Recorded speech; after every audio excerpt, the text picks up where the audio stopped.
22, something like that, with 3 minutes left, kind of early in the shot clock, and they got it down to one possession.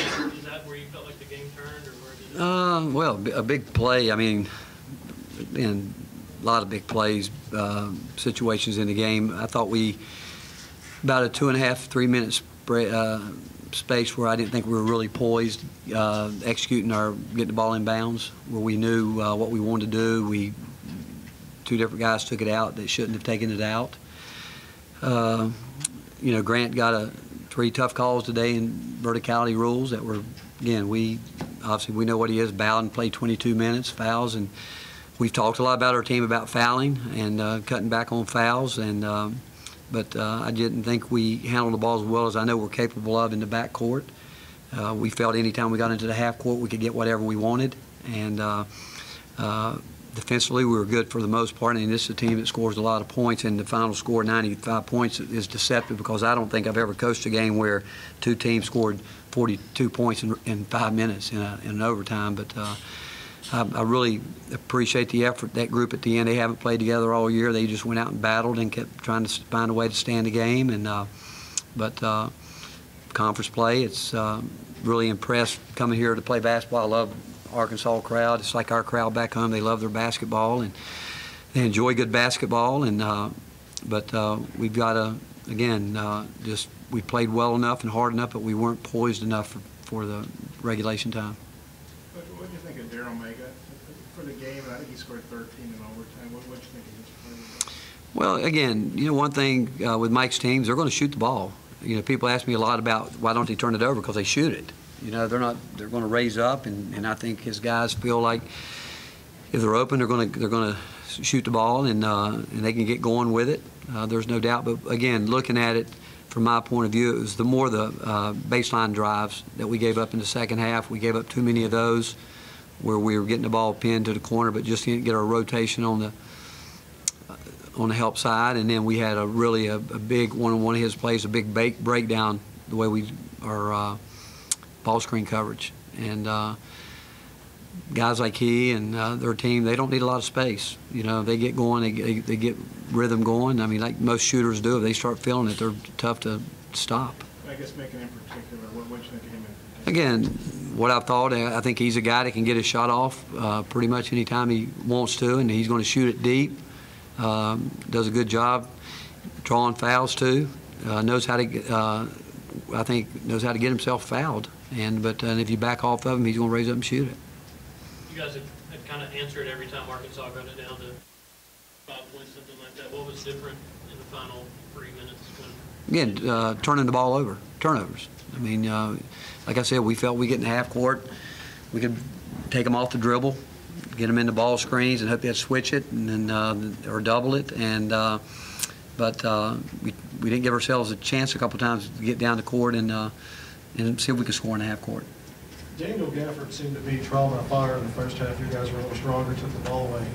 Looked like he took over in the second half of the fourth quarter. What do you think about his play first? I like you guys, by the way. You guys are always looking for good things for your players. I like it. I like it. That's a good deal. I think he's good. I think they're a good team. I think Mike's teams are really good, and I think that throughout a 40-minute game, you're going to see guys adjust to what's going on. You know, they have to learn to adjust to officiating. They got to adjust to how they're being guarded, how the scout report reads on them.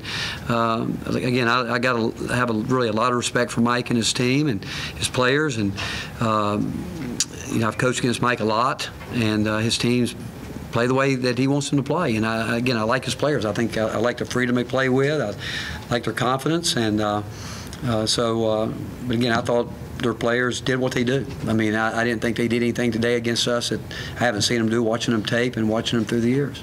You guys are the first team to push them here at home and you push them to the brink. Is it just hard to beat Arkansas here, even as well as you guys played most of the way today? Well, I think it's hard to beat anybody, you know, if you don't play 40 minutes. And whether you're playing Villanova in the Bahamas, whether you're playing North Carolina home, if you don't play 40 minutes against teams that are high-level teams, and Arkansas is a high-level team, I think it's hard to beat anybody if you don't put together 40 solid minutes, especially being poised. You don't have to play perfect. I don't think you have to be perfect, but again, atmosphere was great today. And again, I have a lot of respect for that. And They love their team, and like I think Tennessee loves our team. And but I think they like them because they play hard, they're aggressive, and but again, to win at this level, night in and night out, you've got to be able to play for 40 minutes. Tim Mark? Rick, can you speak to maybe the game plan coming in and the start that you got off to with the hot three-point shooting, how that maybe played into what you wanted to do today? We're going to run. We're going to run as fast as they want to run. They like to run in transition. We like to run. We weren't going to change anything. We're going to do what we do.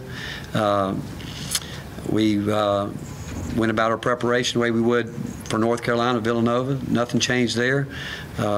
We knew that we could get it into some more ball screen stuff than we probably have done in the past, but we've done that some throughout.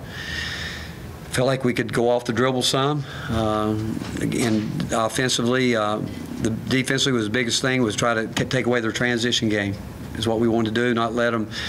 If you look at it on paper, they actually probably score more points in transition than anybody that we've played all year, teams that run. I don't know when we really look at it, fast break points, again, the way they guard it, the way we would do it, we'll look at it and see what. But that was important, trying to take away transition baskets. We did that for the most part. You're not going to get them all. We ran back on them, and then the game really sort of settled into a half-court game until we weren't poised in getting the ball in bounds and giving them too many opportunities on the other end.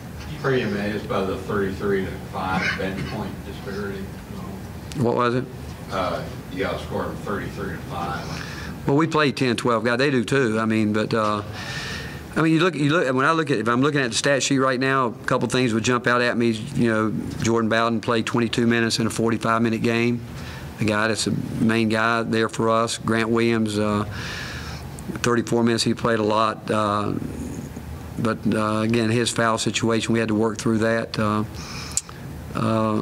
But overall, again, our bench, we use it. I mean, we used it all year, and we've even gone as many as 12 guys in the game, which I'm sure we'll do again at some point in time. But other than those, like I said, 2.5, 3 minutes where we just weren't poised getting the ball in bounds, is from our.